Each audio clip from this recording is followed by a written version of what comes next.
What's up, guys? My name is Rob, and this is Rob on the Run podcast, a running podcast for all healthy lifestyles. And today, this is episode, if I'm not mistaken, 29. I don't even remember my episode, sorry. And we have Dr. Amber. Amber, how you doing today? I'm great. Thank you, Rob. How are you?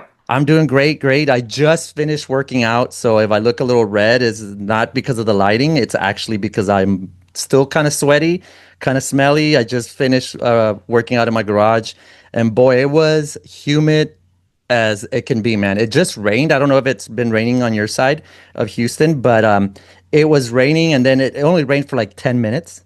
And then you know what happens in Houston. It The rains, the sun comes sauna. out. Yeah. So at least I got a good sweat on. That's a positive, Yeah. so but yeah, I just finished working out. But how are you doing? How's your day going? How's your week going? How's everything going for you? Well, props for not letting the Houston heat deter you from getting in your strength training as a runner. So Hmm. let's just Hmm. start that preface to what we Yeah. might be talking about in a little bit too. Oh So yeah. pat on the back for that one. Thank In you. regards to my day, it's going pretty well. I've been writing some run plans, working on some marketing, and just kind of getting a lot of admin stuff done today. Didn't have any in-person visits today, so it was all virtual. But tomorrow we'll get back to some in-person things and getting things grooving. That's awesome. And since you already brought it up, you're a running coach and a physical therapist, right? Correct. I have been a run coach since 2020. Okay. I have my certification through RRCA, Okay. and then I am a physical therapist. So I Nice. graduated PT school. It's been a hot minute now.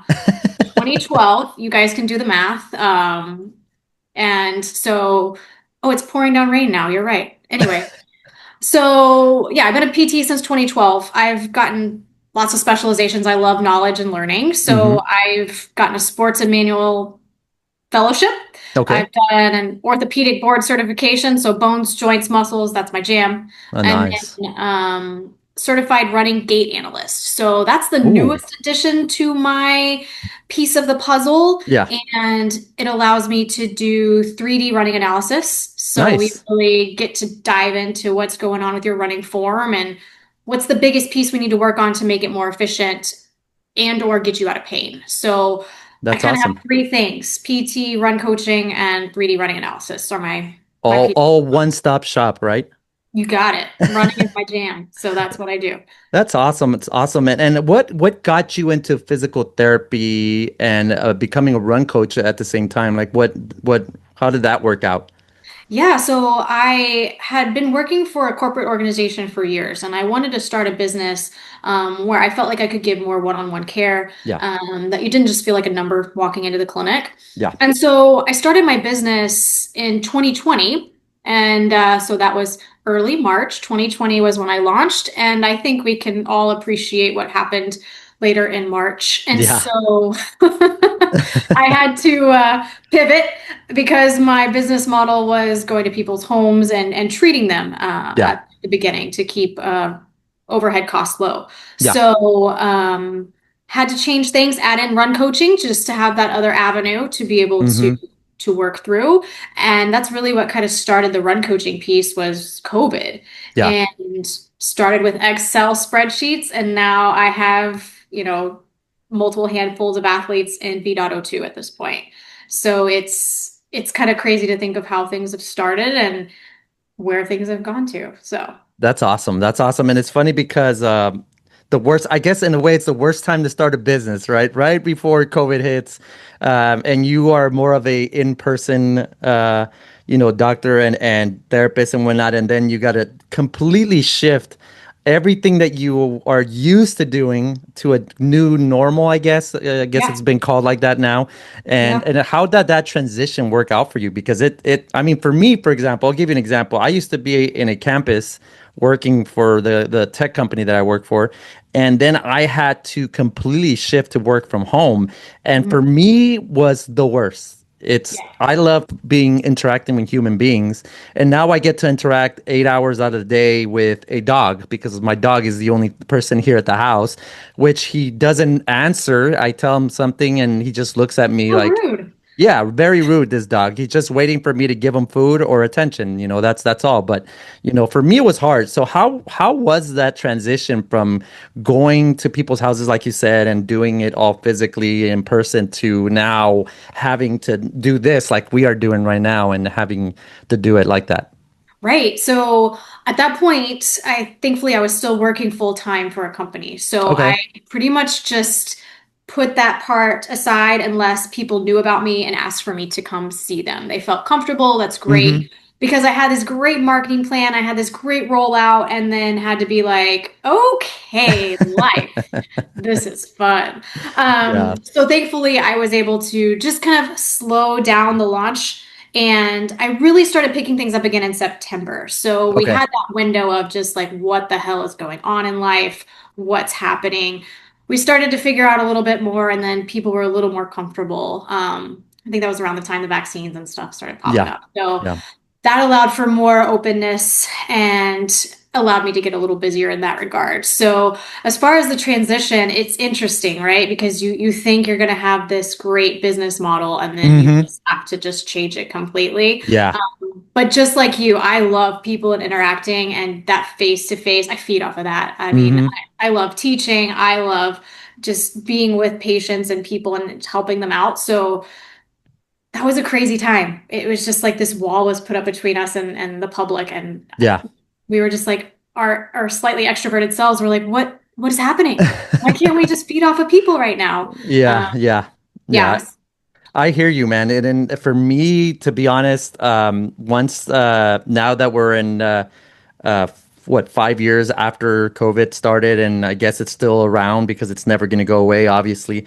But for me, I felt like those first couple years were probably the hardest for me because, like you said, I'm so used to feeding off the energy from people and having that separation between home and work life, Mhm. and I started seeing myself change into more of a hermit, more of like a person that just wanted to be alone, Yeah, because that's all you get to do. You work at home, you work out at home, you go on solo runs now because the group or the whole group thing exactly. was kind of, out of the norm.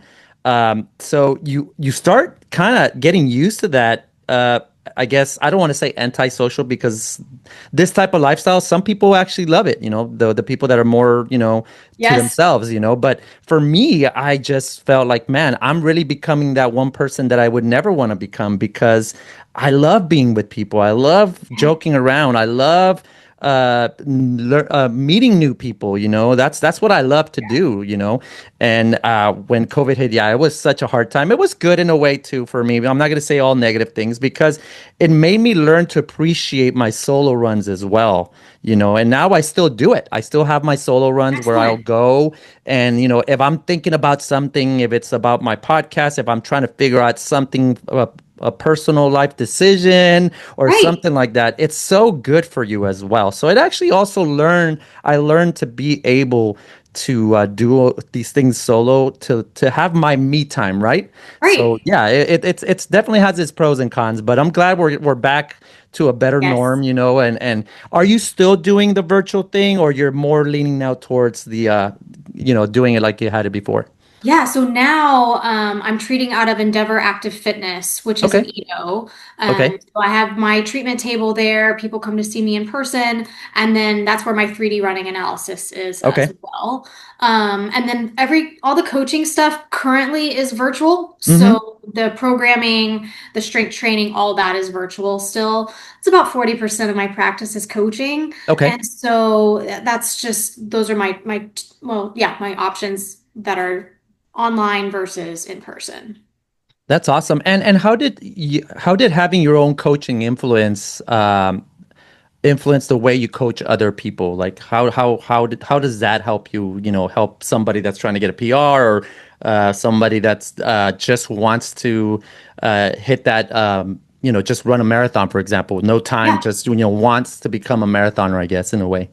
Yeah, so I think what was interesting to me is how I started officially coaching Mm-hmm. was I was working with a business coach who specifically works with PTs that are runners and wanted to start a business. Okay. And so I was working with her, and part of the package you could add on was if she was going to be your run coach. And Okay. so that was my first experience with actually being coached myself. And I realized how much of an art science, as well as just like a combination of the two, that coaching Mm-hmm. is. And I use my PT world in there too, because I consider tissue loading and like all the cardiovascular responses as well. So I think me working with a coach helped me to also coach runners better because I appreciate the fact that leadership and also just higher education and knowledge, as Yeah. well as someone that's not in my head putting Mm-hmm. together a program for me. Like Yeah. I wouldn't challenge myself as much as my coach would, especially when she puts 800s on my schedule. I'm like, you're evil. Why did you put an 800-meter repeats on my schedule? Like those just make me want to hurl. But Yeah. you do them because you can. Your coach knows where you're at and where you're going. Yeah.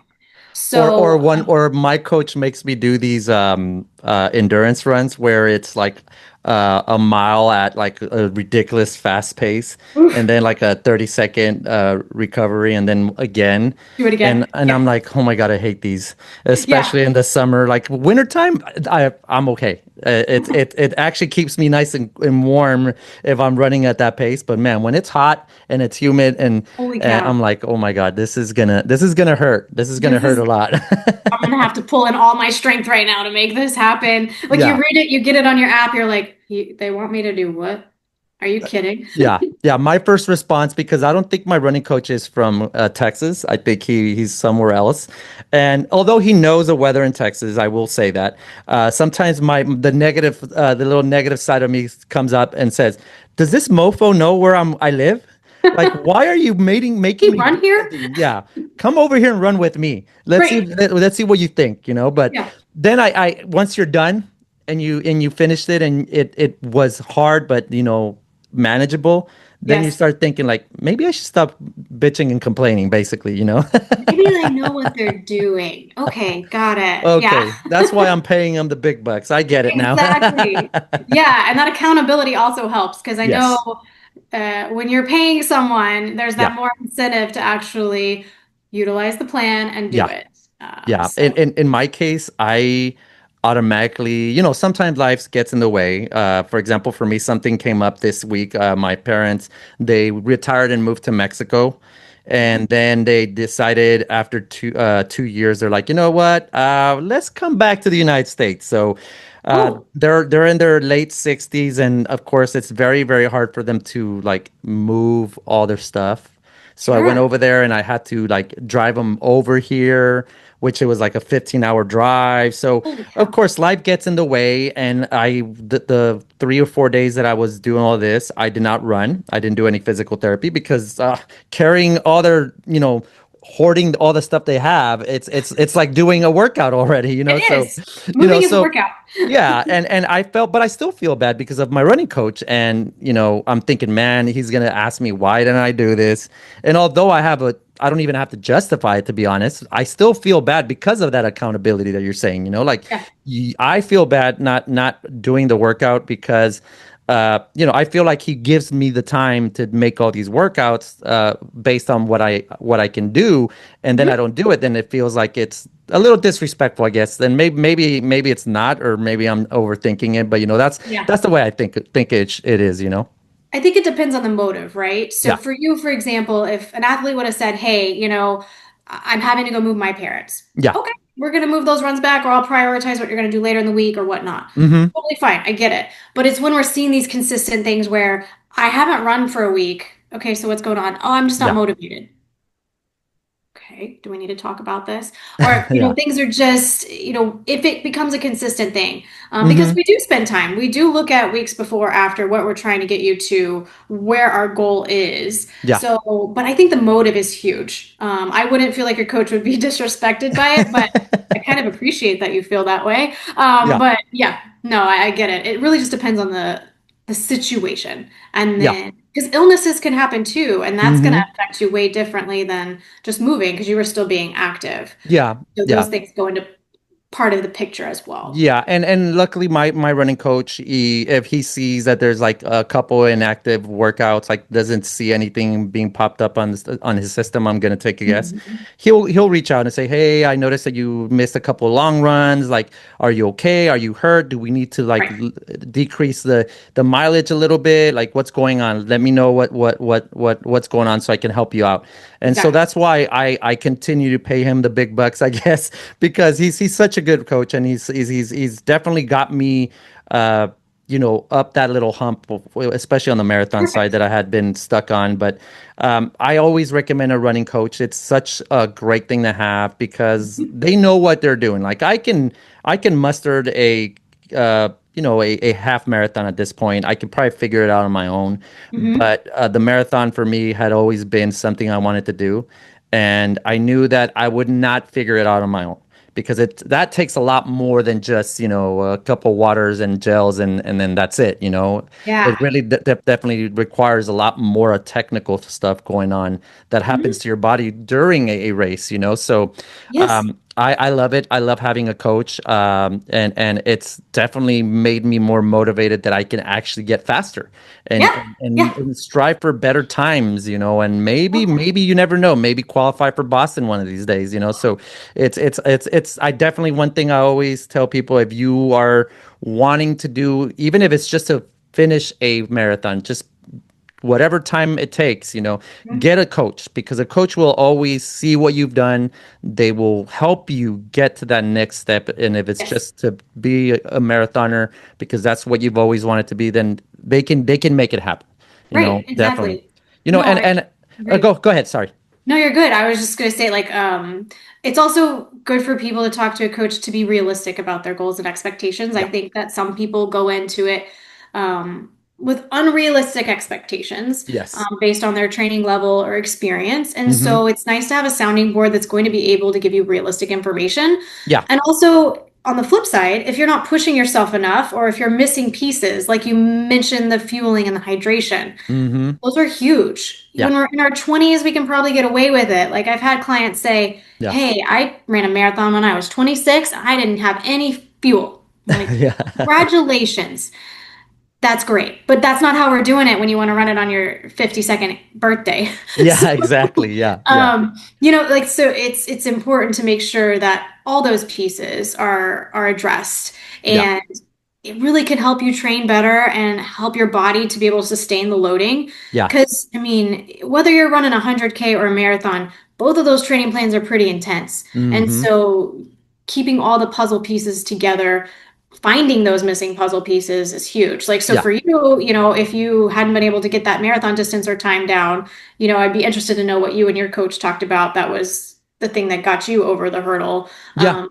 So for me, the most common things I see with athletes is, they're not fueling appropriately. They haven't found a gel or substance sounds like a bad word, a gel or some sort of fuel mechanism that Yeah. makes them feel good. And then like they're not drinking enough hydration as well. Yeah. So their training plan might be okay, but I've also noticed that some people, if they're new runners, their training plan is way too advanced for them. Yeah. Yeah. So those are some things that I've noticed that have kept athletes before working with me from reaching their goals. Mm-hmm. So what did you guys find for you? See, with me, I started with one running coach, which and I paid a very very low rate for him. I think when I got him, I was only paying $25, which is ridiculous cheap, and Hmm. it was more of the generic workouts. Like he would just send me, I would run I think 5 out of 7 days of the week, Okay. and nothing in between, like no strength training, just pure runs. Okay.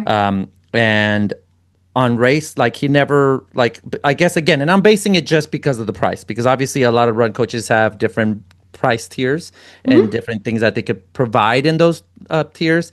Yeah. So when it came to the coaching, that was basically it. There was not much communication. So I ended up feeling that I was just a spreadsheet out of the, thousands or hundreds of people that he had, because he did have a Yeah. lot of people under his belt. So, and then Okay. I got this new run coach that is with Run for PRs, Okay. and it was a night and day thing. It was a little more expensive. Obviously, I knew it was going to happen because $25 is ridiculous cheap.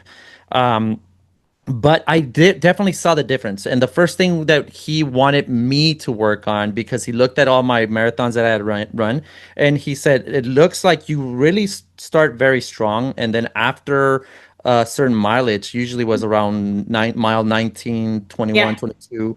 He was like, your pace just goes from decent to good to not so good, you know. So you were obviously having, an issue, and I'm guessing it might be either your strength is not good, your stamina is not you're not don't have enough stamina, or you're plain just not drinking and eating what you're supposed to do. Mhm. And I would tell him, like, the funny part about that is that I cramp out at a certain part of the race, Mm-hmm. and it's always been like that. And Hmm. so my first marathon, I cramped literally on mile 11, not even a half marathon, you Oh, know? that's awful. Yeah. And then the second time, which was New York, I actually did a really good job. I ran it at 4:30 pace. I still cramped. I cramped like around mile 19, 20, Okay. but it was Yeah. getting better, Uh-huh. at least I wasn't cramping too early. Yeah. But I would always cramp in every single race. And the last two races, well, Berlin was my second to last race I had.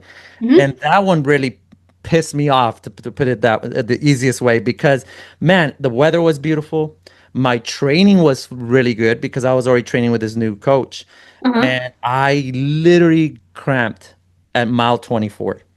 Oh, And that's the worst because oh, I was at that point I was gonna hit a sub 4, which would have been a massive PR given that nice. my other one was 4:30. Or Well, 30, the yeah. last 2 miles because of me cramping were like 40 minutes. Oof. 40 minutes for the last two Was it your miles. calf or your hamstring? It was my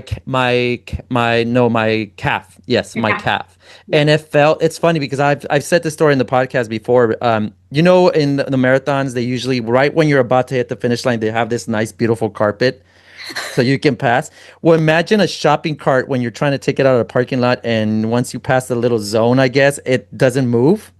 That's what happened to my leg right when I got there. So I was Oh like maybe, no. 100 feet from the finish line. And your And I body's felt, like, yeah, it just, that's it. That's it. And I oh, knew at that point because of mile 24, I was already cramping.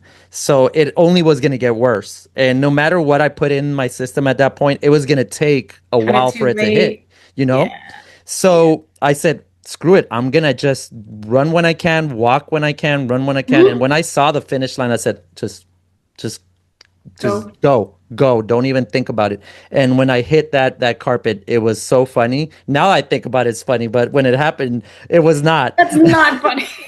And that really pissed me off because again, I was happy because now it's mile 24, it's not mile 19, 20. So I said, You had a okay, progression. yeah. Yeah. You had a nice progression. Yeah, and so this last marathon, which was the Houston Marathon, which I always do every year, Hmm. so I got injured. I had like a hamstring injury that was like maybe a month from healing, barely. So my Okay. running coach said, I think you can really will get a PR if you really ran what we've been working on. But Okay. because of your injury, let's take it easy. Right.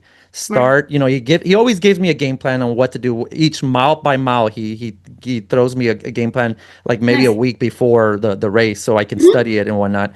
But he said, you know what? Realistically, it's not going to happen. You probably maybe may be able to PR, but you're risking that injury to get worse Yeah. or Taking you re-injure out. yourself. Yeah. So Hmm. let's work out on the hydration and the nutrition. So he told me do this, do this, do this, Yeah. um, and work on it. And man, that was the best day of my life. I did not hit a PR, obviously. By far, it wasn't a PR, but I did not cramp at all. At all. 100%. So it was awesome. It felt great. So now coming to this new marathon season that we're about to start, now he said, now we're gonna work on the speed. Love Now it. that we figured it out, we're gonna work on the speed. But it took me 7 marathons to finally figure out, what works, what Yeah. doesn't work, what I Yeah. need to do. So I'm excited for this marathon. I'm sure I'm gonna crush now the time for sure. Is Houston the next one? Yeah, well, actually, in 2 weeks, I have the Habanero 100. Uh-huh. I'm Uh-huh. doing the 50K, so Okay. I'm ready for that one. But Nice. that one's gonna be my first ultra that I've ever done. So it's low That one. expectations. Just go out there and enjoy the heat, I guess. Just enjoy the heat. Exactly. People do it. Yeah, I'm yeah, glad you have a coach to help you train for that. But I want to tag team off or tag team off what you said about yeah, the cramping yeah. because there's a lot of factors that go into that. So if athletes are dealing with the cramping, a few things that kind of I look at, of course, basic hydration, Mm-hmm. electrolytes, those sort of Mm-hmm. things. Making sure people are strong enough. Yeah. Other things that we can look at as like neural tension things in the legs and lower extremity, Mm-hmm. but that's getting a little more PT world. But Yeah. also one thing that I found was interesting is there's all these at-home tests now that you can do for like how much sweat loss you have, what electrolytes are you really losing, and then what's the best way for your body to rehydrate and get those electrolytes back in you. So Yeah. I've seen some pretty good success with those at-home tests. Now, of Yeah. course, you can go to a clinic, you can go get the blood work, you can go do the sweat test Mm-hmm. in a clinical setting. Yeah. But those are something if you're dealing with a bunch of cramping, Yeah.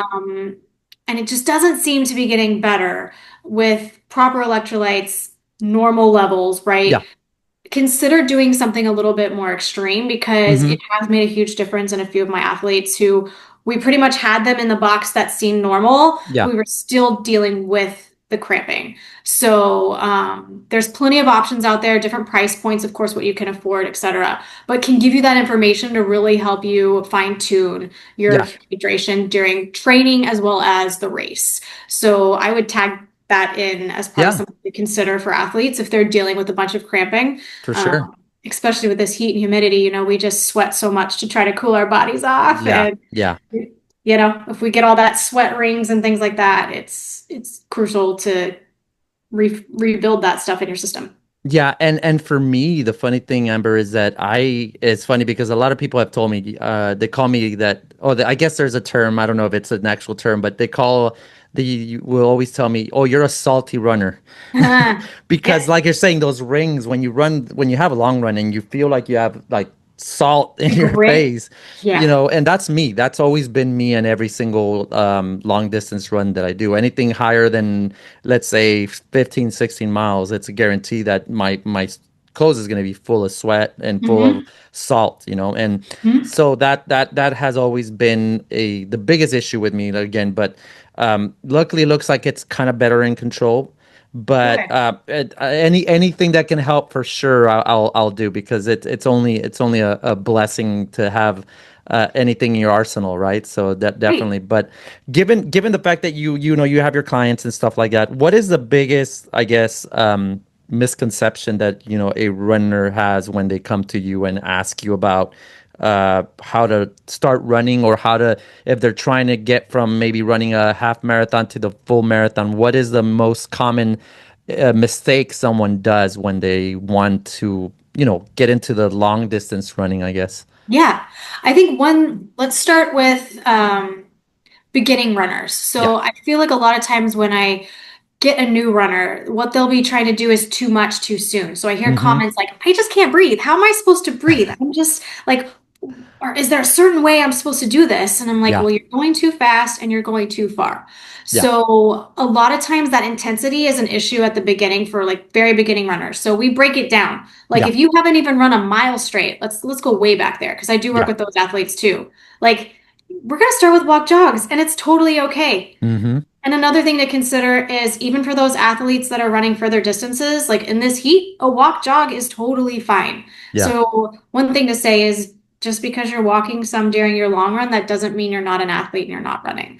Yeah. Um, Even a bunch of triathletes and stuff, they'll utilize that technique to keep their bodies cooler and have some recovery. Yeah. So I'd say that for like very beginning, like be okay with walking and jogging, making sure you can breathe and that you're not just taxing your cardiovascular system a ton. Yeah. Another thing I've seen and I'm not going to say particular apps. I'm going to be just say things. Is that they'll start with a beginner program, but it's too much for where they are. Yeah. So too many days in a row, too many tempo workouts. I'm like, why does my beginning runner need two tempo workouts in a week? Yeah. They don't freaking need one. Yeah. Or that many, two, that is. Yeah. So that's another thing I see is it's too intense. Like I feel Hmm. like they haven't looked at this athlete and put together a program for them. Yeah. I'm not going to say apps. I'm going to be good. And then let's say we have a little more advanced runner. If they come to me, they're like, all right, I just haven't, I've had cramps, or I haven't been able to get that sub two half or my 130 half, whatever it may be. Hmm. Hmm. A common thing that I see for them is when we're starting to look at fueling and hydration, but also rest and recovery, because those people tend to do a ton and they're just like, I gotta run 7 days a week. I'm like, no, no, you really don't. Yeah. So making sure that we look at sleep hygiene and like not just fuel during the run, but fueling before and after. A lot of times that's missed. I'll give Yeah. a plug for Starla. If you guys haven't worked with Starla or followed her, she's here in Houston. Like Yeah. she's an amazing running nutritionist. So Okay. definitely check her out. I don't know if you've had her on the podcast, but she's No, amazing. I think we should. I think we should for sure. She's great. So, fully support looking up her stuff. She will give you great information based on science and for running. That's So, awesome. not just for during, but also before, after, during the whole week. Like, there are all these pictures we need to look at. It's not just during the run, especially if you've had experience. Yeah. Okay, we need to look at this whole big picture. Hmm. And that can make a huge difference. Because if you're not eating earlier in the week, your body's still going to have some deficits in storage of glucose and things later. Yeah. So it's really important to look at the whole picture, Yeah. especially if you're trying to like get that BQ. Like, all right, I've been running for 10 years, but why the hell can't I get it? Yeah. So those are things that I commonly see. Sleep, fuel, hydration outside of running, and then doing too much. Like rest. Yeah. Please rest Yeah. and recover. That's going to reduce your injury risk as well. And you brought something up very interesting that I'm also very curious because I'm pretty sure I'm failing on it in a way. Like let's put it, if you can put it in a like a week perspective of somebody, what would be the perfect or proper way of, let's say it's race week, it's let's say it's Monday and race day is next Sunday. What is the proper way to prepare yourself, like you said, for a marathon? Let's say I'm running a marathon next Sunday and today's Monday. So what is the proper way of working, knowing that you're a week away, nutrition wise, Yeah. all that?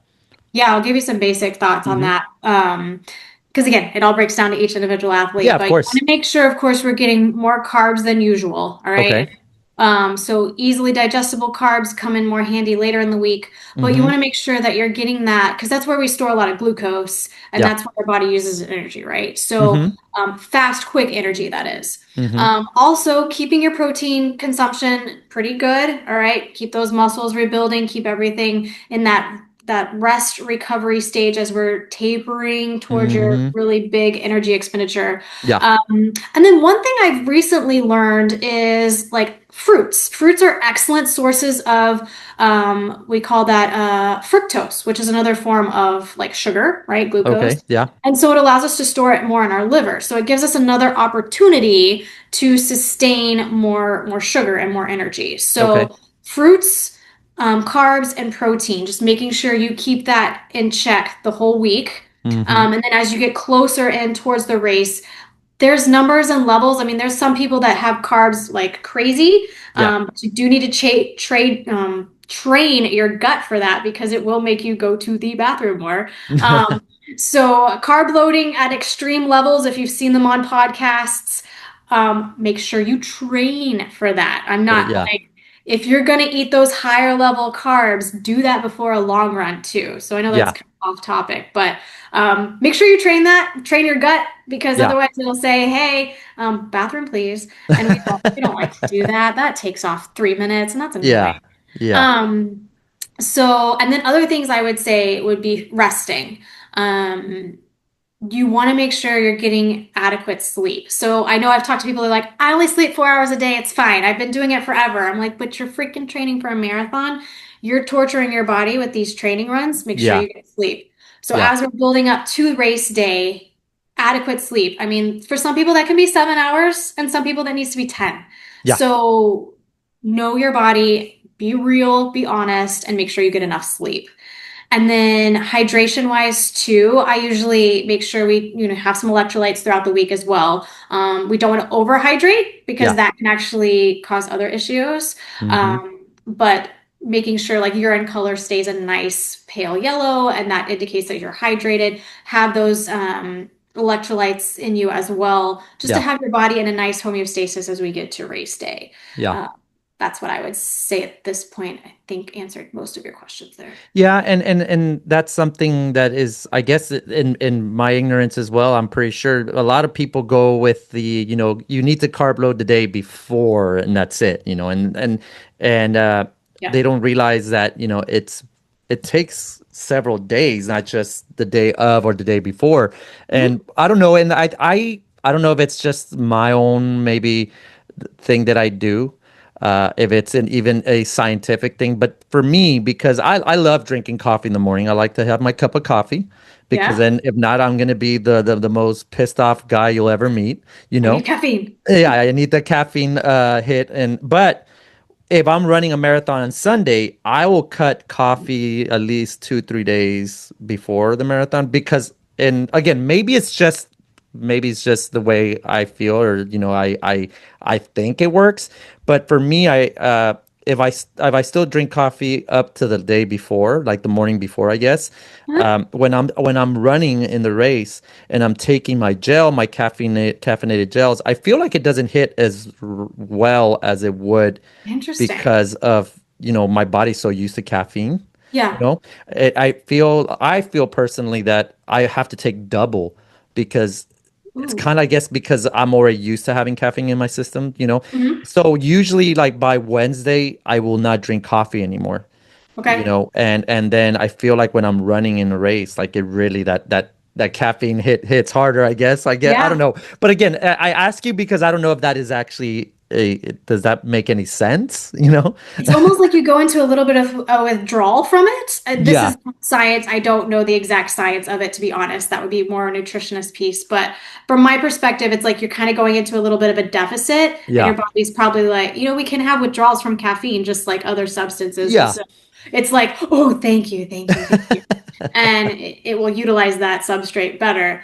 Yeah. But that would be my thought on it. I don't know the exact metabolic stuff that's happening there, Yeah. but that's my thought on it It, is it's it's worked. It's so far it's worked to where I feel like the gels when I take them at my specific times already that I'm supposed to, hmm.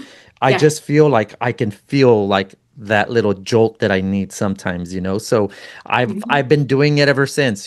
But I'm very curious if we're gonna have somebody like the Yeah. nutritionist, like you said, your friend, maybe That would be they great. She can would know. she can bust that myth if it's a myth, or she's just gonna say, you know what, Rob, I think you're crazy. That doesn't make any sense. But just like you said, the placebo effect is Yeah, so powerful. So yeah, don't negate the fact that the placebo effect does work. yeah, for sure, for sure. But let's talk about more of your personal running. What have you done as far as a runner? What races have you done? Have you done what's the longest distance you've ran in a race? Yeah, so longest is a marathon to date. Okay. My PR was Austin 2024, 407. Oh my Um, God, that's a tough race. I felt, those days when you just feel like, mwah, Yeah. everything's good. I felt Uh-huh. so good. Oh Even mile wow. 24, I was feeling good. And then I saw a guy's calf cramp on that race, and Ooh. I felt so bad for Yeah. him. I'm like, dude, you're like you're gonna be like, oh, you gotta make it to the finish line. But Yeah. I felt so strong in that race. It was Yeah. amazing. It Um, almost feels like something's gonna happen, something bad's gonna happen when you feel so good and you're like, oh yeah, my God, mile 24 and I feel yeah. great. What's going on? Something's wrong. Something's coming up. I'm gonna cramp or I'm gonna fall or something. Yeah, But I yeah. finished and it was strong. I mean, I felt really good. That's my PR for the marathon. Nice. On a pretty tough course, yeah, I'd Yeah. say. And then I ran Houston this January. Mm-hmm. It just was not a good race. It just not. Too cold. It was I so was cold. it was so cold Oh and the my God. wind. Yeah. My training had me set for sub 4, but I think I ended up with like a 4:23, something like That's that. still a really good time. It That's really just, good. I felt awful from like mile 4. Oh my God. Well, if you push through from mile four, that's amazing. I feel like the races that don't go good and then you find somewhere inside you to finish it, I think those are the ones that you remember the most, Oh you yeah, know? I'll remember that race. That's the race also. That morning I woke up to put my contacts in, and at that Hmm. point I wasn't living in Houston. And so Okay. I went to put my contacts in and found one of them was broken. Ooh.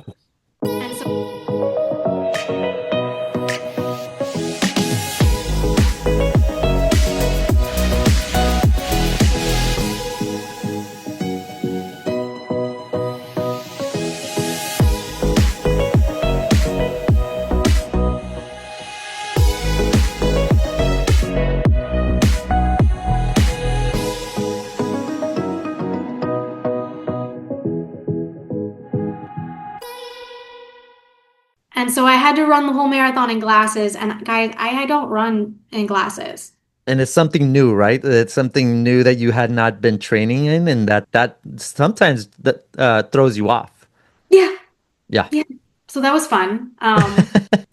Yeah, but Houston's always a great race. I agree with you. I think Houston is a fun race. Yeah. I enjoy it. I'm doing the half in 2026 Nice. because I've got a marathon in October this year. But I've done so many halves. I don't know, 20 to 30 halves. Done Disney to running all over the US. I've hit I don't even know how many states. So like I have a group of girls that we go and travel and run Hmm. half marathons and do those sort of things. So I'm one of those people that I want to travel and go run races. That's how I plan trips is where can I run a race and do those things. You're speaking to the choir. That's exactly what I do. And my fiance, she's a runner. She's the one that actually got me into running. Now I'm the one that's Okay. has the most of an obsession. But every time we plan trips, the first thing I'm saying, I ask, what are the dates? Yes. Where are we going? And Yes. then she always already knows you're gonna try to find a race. I was like, yes, I am. Yes, I Hmm. am. And if I can't find a race, I'll go on my Strava and already plan, find where we're staying and plan a nice little route where I can go Yes. around the city so I can kind of see it as Explore. well. Yeah, explore it. So Exactly. it's either a nice long run or a race, and Yeah. that's awesome. Like I don't care where we go. Like I'm easily amused anywhere. Like we can go. I'll let her pick. I just want to find a race, and if she's okay with it, then we're good. We're good to I go. love that. That's so awesome. She's like, I don't know what I got him into. Dang Yeah, it. yeah. She said, "Man, I created a beast. I didn't really think that you would be this into running the way you were." Hmm. Because I've also said this in the podcast before. Like I just ran maybe a mile, I usually would run by time, like 30 minutes in a treadmill, Okay. and then after the treadmill, I would go work out, lift weights. And the 30-minute was my cardio to get my heart rate up, and then Okay. get the workout, the actual Warm workout. up. Yeah, Hmm. and now it's 90% of, no, I would say 80% is running, and then the strength and conditioning, That's which great. for me it only started, to be honest, strength and conditioning started maybe 2 years ago. Like Okay. I mentioned to you, when I was with the other coach, it was 5 runs out of the week and then 2 rest days, but Hmm. nothing about working out, doing something. And then when I got this run coach, ironically, I only run 4 times a week, Okay. and then three Yeah. times of those 3 days I do strength and conditioning, and Good. then 2 rest days. But the rest days are more like, if active rest days, like go do yoga, go do some stretch classes, something that will keep Yeah. you at a recovery rate, but still being active, getting those, your Yeah. body, like for example, Sundays or Saturdays or Fridays, actually, I go to Hotworks. I don't know if you know Huh? Yep. Hotworks. I do the only class. They already know who I am because I only do one class, and that's a hot stretch. Because for Okay. me as a runner, that's what I need. I need to learn how to stretch better and whatnot. So that's what I do on my active recovery days. So Excellent. it's a game changer. To me, it's been such a game changer because I've been injured less, and I feel like I've lost a lot of weight because by 20 the start of this year I was weighing like 230 almost, and now I'm Wow. at 185, 180. Wow. Wow. And I feel like a complete different person. I feel like Yeah. my runs are more efficient. I don't feel as tired, Yeah. and like I said, I'm injury free for the most part, Great. and I only can say that that's because of my strength and conditioning. And that's one thing that I'm very, very, if someone new asks me, like, what do you do, like, how do you stay very active, how do you stay healthy? Yeah. Strength and conditioning. It's just huge. it's just you got to do it. You can't, just like how Right. the gym rats say, you can't, a good friend won't let you skip leg day. A good running friend won't let you skip strength and conditioning, right? Right. Because it's so important. And that brings up a very good question, like, what is the biggest mistake a runner does when they come to physical therapy, on the physical therapy side, when they're already injured? What is the most common thing that happens? I kind of think it is because I already know what it is, and I'll tell you, and you can tell me if I'm wrong, because it happened to me. No, lack of stretching, lack of, before and after your runs or your workouts, you don't do any stretching, because Okay. I didn't do anything. I'll be honest. I would literally run and then Yeah. come back home, take a shower, and call it a day And be done. and be done. Yeah. You know? That's a possibility. I think what we see for runners is if you're doing stretching before, you want to make sure it's dynamic. Yeah. Because if you're doing a static stretch, where let's say you're bending over and holding it for 30 seconds, Yeah. we actually see a reduction in your performance. Okay. So, what we prefer is do something dynamic. Now Okay. that can vary in intensity because some people doing a dynamic warm up can wear them out, Yeah. which tells me you're weak. Okay, so we need to maybe start something a little different. Yeah. But if you feel like you're strong and you need to make sure you're stretching before a run, something dynamic is excellent. So that could be simple things like butt kicks for your quad, like a Frankenstein for your hamstring, Mm-hmm. karaoke to move laterally. So something simple like that. It doesn't have to be crazy intense to still get the muscle activation, the dynamic stretching, like a linked tension Mm-hmm. situation. So something simple like that. Now, after we see some benefit for doing the static stretching, Yeah. but what we're typically saying currently is dynamic beginning and more static post run Okay. as far as effectiveness for flexibility. Now, another thing I usually tell runners to do is walk for 5 minutes or 10 minutes before your run, just to Okay. get your body primed. Okay. A lot of us skip that, but it's really important to get your body moving. Um, but to answer your question, what I feel like I see the most as far as what has led people to injury is they haven't been doing any strength training or they increase their training load too far too fast. Yeah. Those are my main things that I see consistently. And so if you go to see a physical therapist and they don't ask you what your training load is, what you've been running, what your mileage is, Mm-hmm. you want to see somebody different. Because Yeah. not that they're bad, but we just want to see the whole training load. What have you been putting your body through? And like what torture have you been giving your body that it's not Yeah. able to sustain, right? Yeah. So and then strength training also. A lot of runners come to me and they can run marathons, they can run ultras, they can do Yeah. all that stuff. But when I test their strength or look at their functional movements, which is something like a squat or a single leg squat, they're weak as crap, y'all. Like Mm-hmm. from the ankles to the hips to the quads. And so that really, really lends to a lot of knee, hip, ankle, Achilles, like injuries and Yeah. pains. When those areas aren't able to really give us a nice supporting structure to work off of. So those are Yeah. common things that I see when people come in with hamstring or Achilles or IT band or knee pain, lateral hip pain. Those are very, very common. It's funny that you say IT band and stuff like that, because I feel like I have at least one or two friends that are always telling me, "Oh my God, like my IT band this, IT band that," and then they go to physical therapy and they're like, why are they putting me to work on my butt? They're saying that I need exercise. Yeah. And it's funny because it happened to me when I got hurt for my hamstring before the marathon, like a month before. I Hmm. went to a Rosti because Hmm. they've helped me out in the past.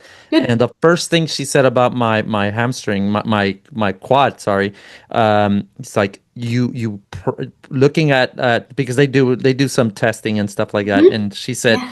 I noticed that your hips are very weak. And I'm like, what does my hip have to do with my damn quad? And, like the first thing you, as an ignorant person that you are when it comes to physical therapy, you're like, this person, this dude, I don't know what the hell they're talking about, you know? And Yeah. and little by little, he got me to do some strength and conditioning work on my hips. And then Hmm. I saw the biggest difference in healing. Even for healing, it Yeah. was such a good thing that Hmm. it made me want to learn more about it because Hmm. I'm sure the one thing that I need to fix, even up to this date, is like my running gait, because I feel that a lot of my aches and pains come that I'm probably not running as efficient as I should. Because, for Hmm. example, not that it hurts, but I can sometimes feel a little bit discomfort on my right side of my hip, Okay. you know Yeah. and that's because I'm sure that the way I run, the way I step has to do a Hmm. lot with it, so Yeah. I definitely need to get a little bit physical therapy just so I can figure out what is it that it needs more strength, so Yeah. and put it Yeah. into work, put it in the lab, like I like to say, and put some Exactly. work on it, but I feel like that's a big misconception in runners in general, that they don't realize that there's a lot of little things that Hmm. incorporate into running. I know running is the easiest thing because you can just open the door and go run, but there's a Yeah. lot more technical things that you need to look at, especially if you're trying to qualify for a race, Yeah. or for To Boston, really for work sure, for hard. sure. Hmm. And on the physical therapy side, what is the most common injury you find? Oh, knee pain. Knee Some sort pain. of knee pain. So I kind of put into knee pain like anterior knee pain or runner's knee, jumper's knee, patellofemoral pain or chondromalacia of the patella, if you've heard those. Yeah. IT band. You can Hmm. also have some stuff with like the inner thigh of the Yeah. leg can also cause some pain. The adductors can cause issues down there. Yeah. Sometimes we'll see meniscus, but not as common with running, just because we're not really getting some good twisting motion. But knee is definitely one is the most common, and thankfully, the knee is my favorite joint to treat. Hmm. But the knee pain is huge. Lately, I've had a lot more. We call it like the front of the hip. If you put your hands on your hips on the Yeah. outside, like where your pinkies are, like Hmm. that anterior lateral hip pain has been a common theme in the last couple weeks. Yeah. But usually, knee is my most common And area that and I and do you treat. see like non-runners as well, or just the more common thing is the runners for you? Most common is runners. Yes, that's like my marketing and things, but I'll see family members. I love it when Hmm. people are like, hey, can you treat my son or can you treat my husband or Yeah. whatever it may be? Yeah. That's like the best referral ever when I'm like the family PT. So Nice. you don't have to be a runner for me to see you. I specialize in that, but I do treat other things as well, even shoulders, necks, mid back, which can also be an issue with running as well. Oh yeah. Hamstrings are another area commonly. I was going to also mention because you said your hips are weak, your glutes are weak. Yeah. What we commonly see when hamstring injuries like this are occurring is yes, you're not activating the glutes well, but we're kind of missing a little bit of a forward lean. Hmm. You're standing up too tall, and so every strike, you're really having to activate those hamstrings to pull the leg back. Yeah. So that's something interesting. I'd be curious what your running mechanics look like and how it segues into what pains and aches you've been Yeah. dealing with. It's kind of Yeah. interesting. Do you think that actually has to do a lot more with, or might have to do with, flat-footed? Because I'm very flat-footed. Not necessarily. And Mhm. believe it or not, somebody told me when I went to therapy, I think once, she looked at my feet and she called my feet pancake feet, Oh, I use which that I too. Yeah. Yeah. and she said you shouldn't be running. She totally told me straight up, like, you shouldn't be running. It's bad for you. Your feet are too flat. and that causes a lot of pain in your knees and your legs and your hips and whatnot, you know. And I was like, I'm still not gonna stop running. Like, Yeah, no. no, I don't think that's valid. I don't feel like that's valid. There's some interesting debate over pronation, not pronation. Hmm. We had that really big Yeah, uh, spike in motion control shoes, everything for a bit. yeah, Um, I still feel like it's a hot topic, but what we have to make sure is that we're seeing control of that movement because yeah, there's some elite athletes that are just getting a ton of pronation. They're not having pain. They're still being not pretty, but they're still being very efficient, right? They're still yeah, being fast. So, and I think it's athlete dependent, it's training dependent, it's do you have the strength to control it? yeah, Then you also have to have the discussion is if we fix this, if we fine tune this, is it going to help or hinder your performance? yeah. So there's that good debate about it. But I when I see flat feet or I see feet with super high arches, I don't say, hey, you don't need to run. That would hurt my heart. The only time I Yeah. typically say you cannot run is when I suspect a bone stress injury or like a legit tear of some sort. But yeah, bone stress injuries, sorry guys, we've that's a bye-bye for running. Yeah. And how many hard-headed runners do you get that go to like therapy weeks before a run and you tell them, you know what, based on your injury, you I wouldn't recommend you running that race, and they still do it. How many do Oh, you think you get? let's Because talk you know that specifics. runners, as runners that we are, Yes, we will still run even if we're in pain. yes. I'd say if I have an athlete that comes in, I'm like, let's just say it's this class of athlete that shouldn't run. I'd Yeah. say 50-50. Some will actually listen to my advice and not run, and some will be like, well, sorry, lady, I appreciate it, but I paid for this race and I'm gonna do it. So Oh I my feel like God. it Yeah. goes either way, and I don't feel like there's a gender specific thing. Maybe a little more the males going and doing whatever they want, but it's pretty much 50-50, and it really just depends on how OCD they are about like really completing that race. You can kind I'm of only tell. asking you this because that happened to me once. That happened. Yeah. I had what's it called? It's on the side of your leg, close to your ankle. It was oh my God. Broncos. No, it was something else. It was kind of like a tendon thing. Okay. And I'll probably remember later. And I Yeah. went to physical therapy and they did everything they could, acupuncture, all these Yeah. crazy things I never thought that they could do. And at the end of the day, my fiance said, if the PT says you can run, we'll go. But if she says not to run, then we won't go. And of course, I went. I did everything, and my PT says don't run because it can get really bad. Right Uh-huh. now, you're out maybe a race, but if you go run it, everything could go fine, or everything can go really bad, and then you'll really be injured for months. And of course, I go home and I tell my fiance, "Oh, she gave me the green light." Oh, shoot. Did you run it and how Oh did you yeah. feel after? So it was a half marathon, and by mile three, e- everything was hurting. Oh, My geez. foot, and I always say, like, you know, when you take a step, your foot kind of does like the whole movement. Yeah. So one was doing this thing, and this one, the right one was just flat, falling flat, Yeah. just dead. Tapping the ground like Mm-hmm. crazy. Mm-hmm. Mm-hmm. Mm-hmm. And it happened in mile three. So in my, um, hard-headed runner way that I had because now I kind of take now I learned my lesson because of that. I said two things are gonna happen. Either it hurts all the way to the finish line because I'm sure as hell not gonna this is not gonna be the day I DNF. Or the pain is so bad that it just numbs and it stops Yeah. hurting. Yeah. It doesn't get any better, but it just stops hurting. Yeah. And luckily, that's what happened. It got so Okay. bad that the foot just died, but it I was able to run it. But I was so pissed because I did the Rock and Roll of Vegas, which was my first So half fun. marathon. Yes, it is. It's the best, one of the best races to do.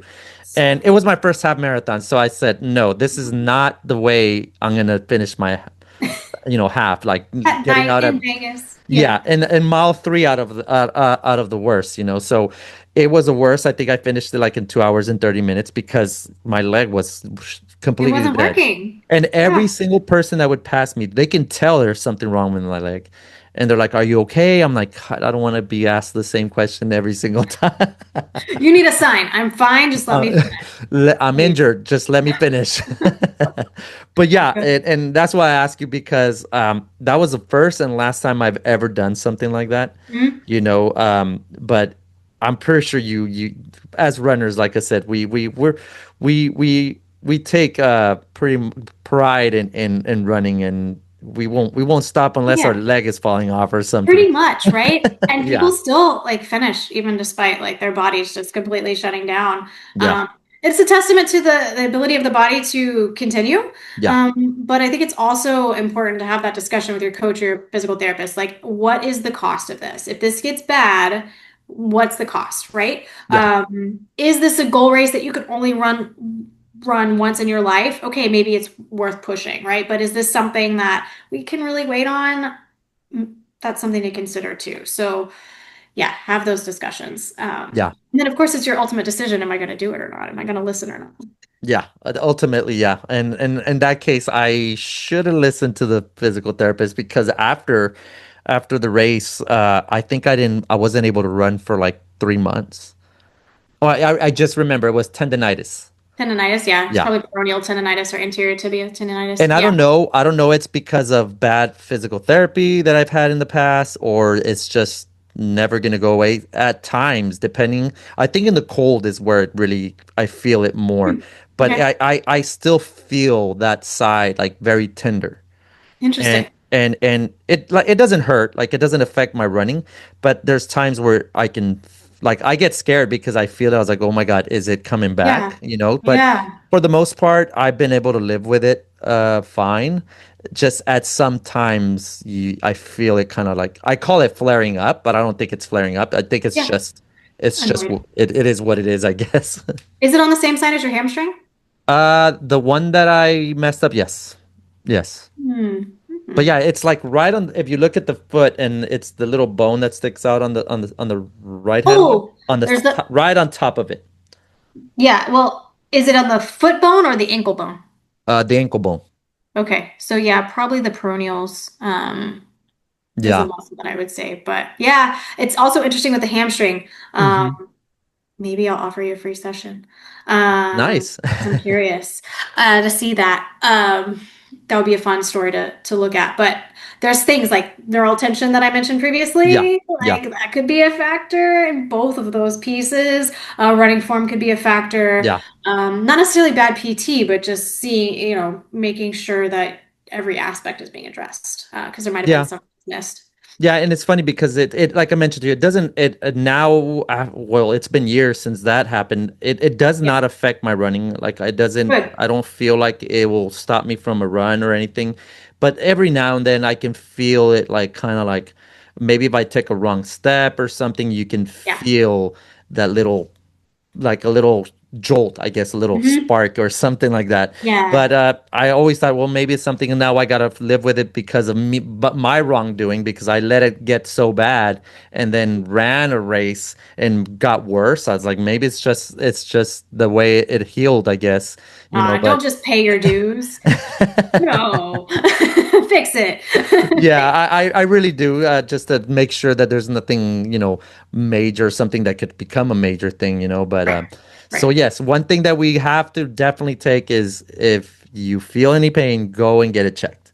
Seriously. You Yeah. know, And the sooner you do it, the better, because the longer you run with some sort of pain, you're going to make compensations. You're going to start having other things break down.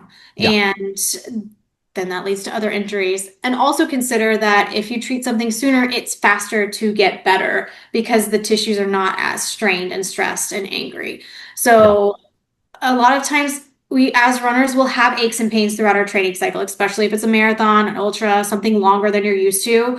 But that's a good thing to have a coach in your corner. Does this seem realistic? Does this seem like we're just going to keep an eye on it? Or is this hmm, something where we do need to get it addressed by a professional? So some aches and pains are fine as long as they go away within a day. But if they keep coming back, please go get that checked out. yeah. Please go get that checked And out. I will definitely. I'll even reach out to you to make sure and see, get Yeah, let's a set you up second for a opinion. session. Let's take a look at it. For sure, for sure.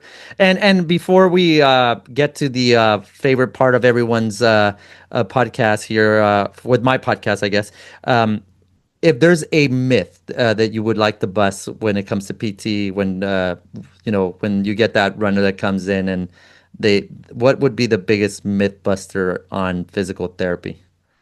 The biggest myth bust. Oh. So it's kind of coaching and PT together. Okay. Rest will fix my injury. Rest will not fix your injury, y'all. They're like, I'm just gonna take 2 weeks off. I'm like, what the don't take 2 weeks off. No, no, no. Yeah, Yeah, no. So rest is not the all answer. Doctors will tell you rest.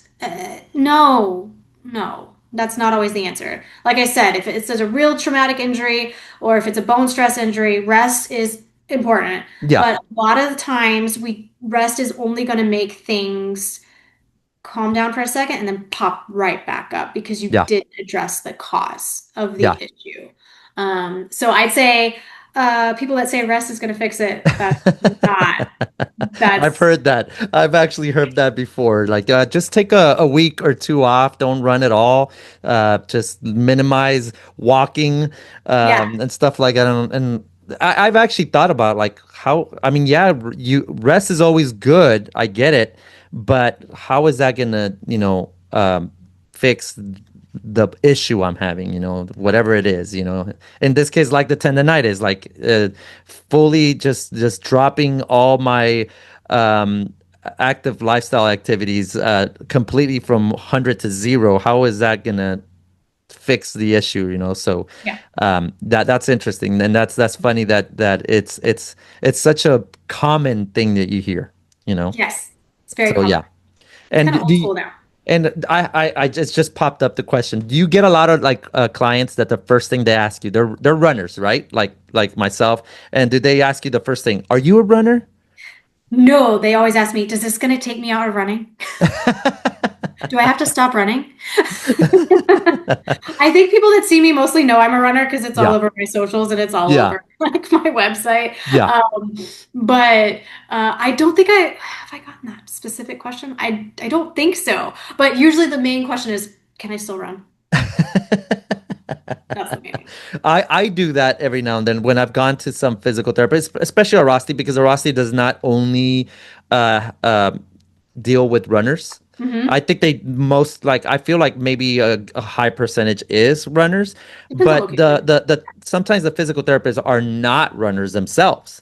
And so my first question usually is, are you a runner? And they're asking me like, why does that make a difference? I was like, no, but if you're a runner, I feel like you will understand where I'm coming from Right. when I'm telling you I need to be ready for this race next month. Correct. Correct. There's also, I mean, as runners, whether we've been really trained in programming or not, right? Yeah, We do understand that mindset. We do understand that process. Whereas yeah, those that don't run think we're crazy. So, yeah, and PTs and clinicians alike, like you want to try to work with someone that appreciates the fact that you are a runner. yeah. So I think that is a valid question when you're considering the clinician that you're going to work with. Okay, good, good, good. Then I Very guess much so. I don't feel as crazy or anal about it then now. Mm-mm. No, no, not at all. Ask that question every time. That's awesome. That's awesome. And now we're here towards the end of the podcast. So we'll take a little bit of time. We'll let Jen, which you just told me earlier that she's actually a friend of yours, so you know Yes. her.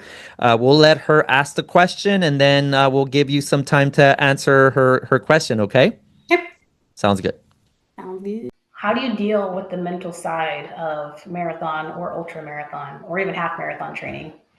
Um, I don't need to repeat the question. I feel No. like I should since I haven't heard it, but okay.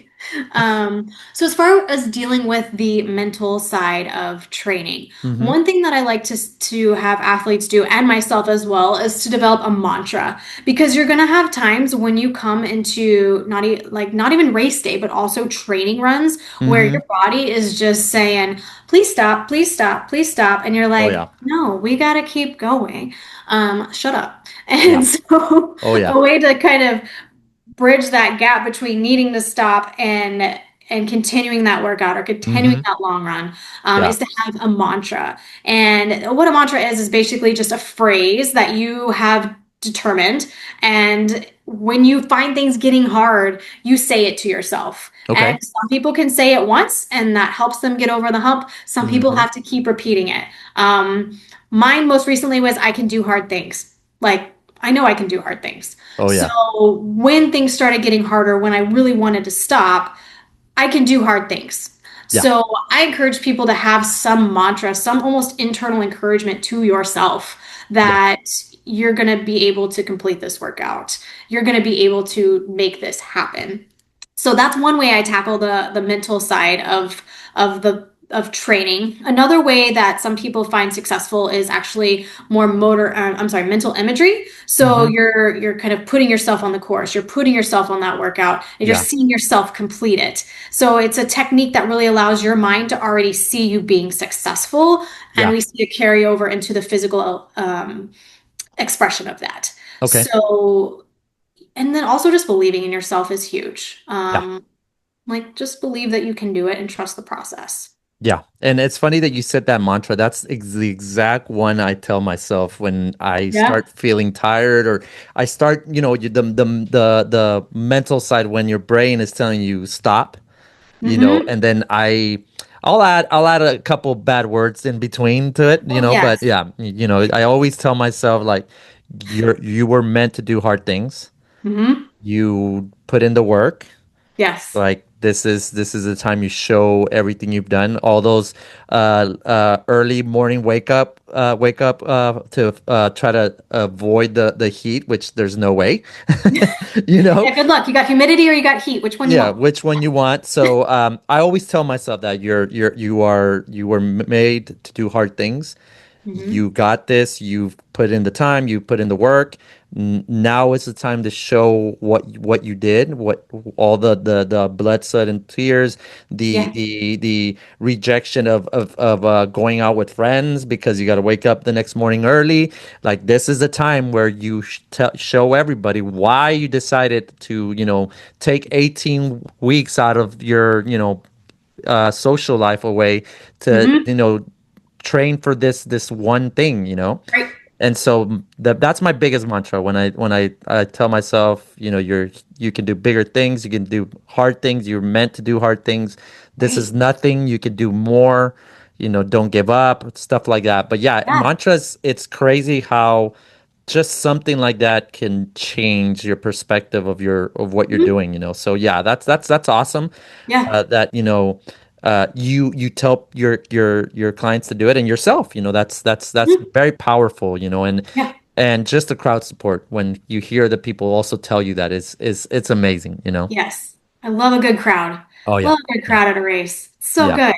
And Yeah, like we were for briefly sure. talking about before, good signs just make my Yes. day. Yes. And if I Yes. see what I haven't seen before, I'm going to totally compliment your sign. Like I will Yeah. go over and compliment your sign. Yeah. Like petting dogs, I will compliment signs. You are Oh yeah. creative. I love it. Let's take a Yeah. picture. Like, Hmm. unless I'm going for a PR. Maybe not as Yeah, and much. that might not work after all, but yeah, no, Yeah. good signs and good crowds and positive crowds. Not so much the ones I just remembered one, like it was maybe mile 2 or 3 at the Houston Marathon, which a guy put, "You're almost there." I'm like, really, dude? I'm gonna punch you. Not really. I don't resort to violence, Oh but my God. I want to mentally punch you for putting that I sign probably on mentally there. did. I probably mentally did in my head. I was, I probably took his sign and ripped it probably in my mind. You know he did that on purpose. Oh yeah, yeah, for sure. Or one of those signs that if you're in the hilly course and you don't know how many more hills you got to do, and then you find that one person, this is the final hill, and then you believe them, and then 3 hills later, you're like, where is that mofo that said this was the last hill? Oh 100%. my God, I hate 100%. those. I hate those so bad, but they're all in good fun. I know they're good fun, but when you are new to that course, you kind of Yeah. believe it. Sometimes you do believe it.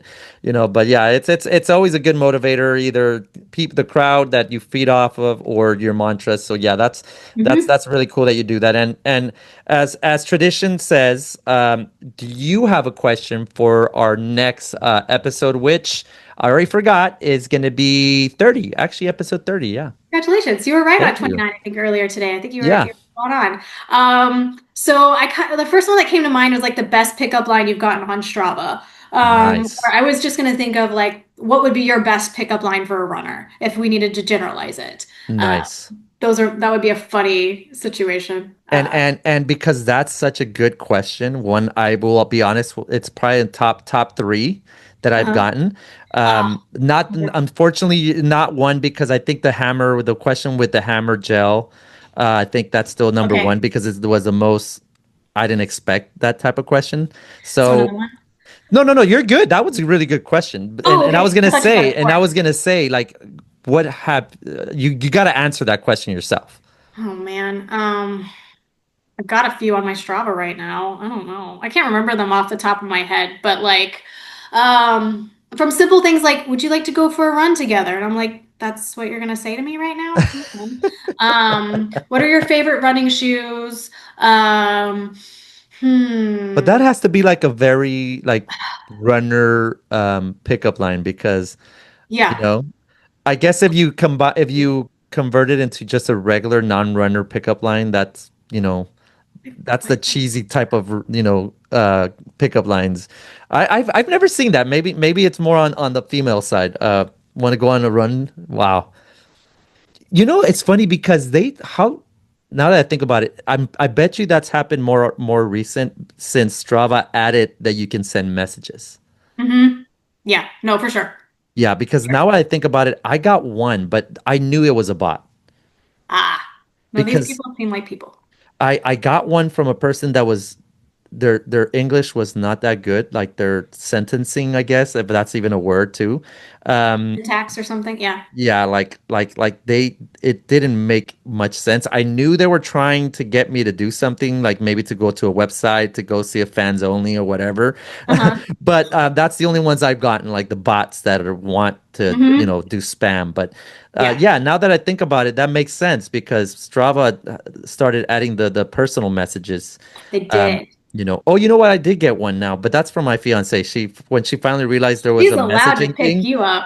She said, "Hey, good looking." I'm like, "Oh, she figured out that you can send personal messages now." Sweet. I like it. That's awesome. Yeah, it's interesting. Yeah, the running dating scene is very interesting. So I'm curious to see what your next person comes up with. It probably well, if they've been married forever, they might not have any good stuff, but like, it could be pretty interesting to see what they come up with. And I'm gonna go and take a guess. You're single. I have a new boyfriend actually right now, but Oh, okay, okay, okay. recently no longer. But I was, yeah, for quite So some time. so as I know it. You're recently have somebody. Congratulations, by the way. Thank you. Um, were you and I asked this to a couple people that there were couples that I had in the podcast. Are you Mhm. big on dating a runner or someone like that, or it doesn't matter? No, I don't require them to be a runner, if you will. I kind of enjoy if they don't necessarily run. But I want someone that's active and takes care of their health Yeah. and promotes those sort of movement sort of things, being active, enjoying the outdoors, those sort of things. But Sweet. you don't have to be a crazy runner like me But to. there's always have to be one crazy runner. I think my friend Slim told me that if I'm not mistaken in the podcast, he said that he would always look for non-runners because he needed to make sure that it was only him, the crazy one that would go to races and stuff like that. Because having two crazy runners is Too just much. it's too much. So They do um, exist, though. Those yeah, couples do exist. and he's with one now. So Oh, see? he So, married one actually. He actually oh. married one. So So that they do exist and they yeah. do work. But yeah, that's hilarious. Yeah, It's like that's funny. go That's find funny. one. They Well, did. let's hope now that you have somebody and those messages stop. Who knows? Maybe you can, since you have a really good social media presence, you should actually make a segment where you pick the Whoa. best one out of the week or Mm, month or whatever, that would be yes, kind of cool. that would be funny. Oh, that would be entertaining. I'd probably get a lot of interaction with that one, honestly, because Yeah. that could cross many different areas and many different people on Yeah, social. yeah. If that works out, then I expect full credit given to me. Okay. I will, and a free session for sure. Make it happen. Well, anyways, Amber, I do appreciate your time. Before we let you go, is there any races personally that you are going to be doing? I know you said Houston half, but Yep. anything else that you will be attending or doing? Yeah, I got Watermelons 5K this weekend. Okay. And then I think the next one is my goal race of the year, which is Wine Glass in upstate New York. Okay. And that one's October 4th. And that's the big culminating race of the season, or it's the start of the season, but Yeah. technically it's my big push for the summer. Yeah. And I have to blame my friend for having me sign up for that and run into the summers. But I love her. It's okay. Yeah. And and then rest of the year, I don't really have any big races at this point. And then Houston half. Yeah. My first 50K is coming up at I can't think of the words right now. Huntsville in February 14th. Oh, is that the Rocky Raccoon? Thank you. Yes. I want to do that one. I actually Mhm. want to do that one. I heard good things about it. So Yeah. if this 50K works out at Habanero, I think I'm gonna sign up for December. I think that's Brazos. Yes. And I might want to do the 100K, and Okay. I'll take that more of a training run because it's in December, and of course January is Houston. So for Mhm. me, I will take it more of just a nice chill Long training run. long run. Mhm. And then I have of course Houston Marathon. Then Yep. February Austin. I'm actually gonna do the Austin Marathon. Oh, So fun. but I'll be pacing a friend of mine, which she's a little slower than my regular slow pace or easy run, I guess. So, but she asked me, she's like, "Would you be interested in pacing me for Houston? I mean, for Yeah. Austin?" I was like, Austin. I was like, you don't even have to tempt me for a good time. I'm always up for whatever. So so I'm gonna Yeah. do that, and then I'll take a break in March. I have Mhm. no race, and then in April, if everything works out, I'll be doing the London Marathon. So I'm doing Awesome. three marathons in 4 months. So we'll see how that goes. That's a lot, but it's fun. And those Not are to some mention great that I want to races. do 100K in December. So Why not? Just be careful. yeah, no, I've done worse. Trust me, I've done worse. So it's. I always tell my fiance because she gets mad at me. She's like, "You're just putting way too much on your body." And I told her, I was like, "I'm 43 years old. I gotta get all these runs in because eventually I'm not gonna be able to do all these anymore. So I have such a small window, so I gotta take advantage Not of it." necessarily. That's Not my necessarily. excuse. That's my excuse. Oh, sorry. Yes, please get them all done right now because by the time you hit 50, it's over. Yeah, there you go. There you go. Perfect. Thank you very much. And this is comes from an expert, guys, an expert. So I got to listen to you, My okay? fingers and hands are crossed. But you can cut out what you need from. Yeah. No, I appreciate your time, Amber. I really do, and Thanks, I think Rob. we It was went a fun. little bit over than the time that we Oh, said. shoot. But sometimes we're having a good time, and then time flies. So that's how That it was works. fun. But I appreciate you, and I appreciate everything. And before we leave, most important thing, where can someone find you if they're looking for a Oh, running yeah. coach or physical therapy? Yeah, so follow me on socials at Performative PT. Mm-hmm. And then Performative Physical Therapy is my business. So you can Okay. find my coaching information, my website, scheduling, all of that is on my website. And then you can always text me 713-412-7123. And I will put in the description, and I'll make a nice little logo thing so it looks out pops up like a commercial as well or something on the podcast. So for Perfect. sure, for sure. And again, Amber, for sure, have a great night. Thank you very You too. much. And maybe I'll see you at Freaks on Friday, right? Yeah. You said you were gonna go. Yeah. Hmm. Okay, Yeah. then Should be definitely out there. maybe we can meet up then for sure. Yeah, sounds good, Rob. Thank All you. right. Thank you. Have a good one. You too. Bye. Bye bye.